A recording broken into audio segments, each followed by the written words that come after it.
పొనాల గ్రామంలో దహిహండి కాల బ్రహ్మర్షి సద్గురు శ్రీ బాజీరావు బాబా అఖండ జ్ఞానేశ్వరి పారాయణం సప్తాహ ముగింపు వేడుకలు.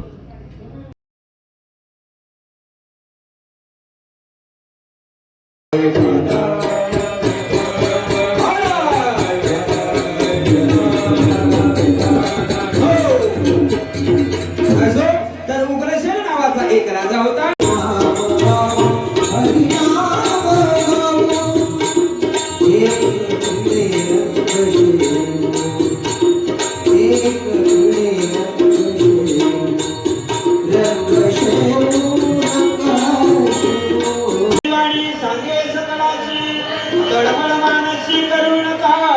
देवकीच्या गर्भा येईल भगवान कशासाठी येतात.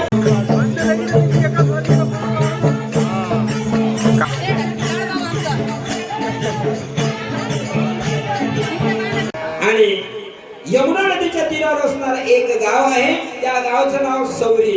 सौरी गावामध्ये सुरसेन नावाचा एक यादव राहत होता आणि त्याला वसुदेव नावाचा एक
ఐదు రోజుల కిందట ఈ ఇద్దరు పిల్లలు గాలిపటం అంటే పతంగిలు ఎగరేస్తూ ఉంటే ఈ పిల్లవాని పతంగి ఈ ఇంటి పైన ఉన్న కరెంటు వైర్లపై పడడం జరిగింది.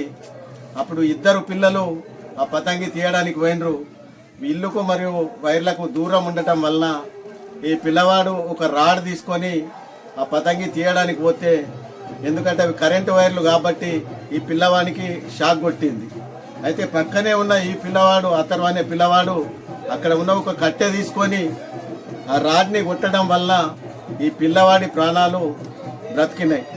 మరియు ఈ పిల్లవానికి నిజంగా తెలియదు ఈ కట్టె బట్టి కొట్టడం వల్ల ఈ పిల్లవానికి కరెంట్ షాక్ పోతుందన్న విషయం ఈ పిల్లవానికి కూడా తెలియదు. ఎందుకంటే 10 సంవత్సరాల పిల్లలు, వాళ్ళకి ఏం కరెంటు వైర్ని రాడ్తోటి ముడితే కరెంట్ షాక్ వస్తుందని ఈయనకు తెలియదు. మరియు కట్టెతోటి కొట్టడం వల్ల కరెంట్ షాక్ పోతుందన్న విషయం ఈయనకు తెలియదు.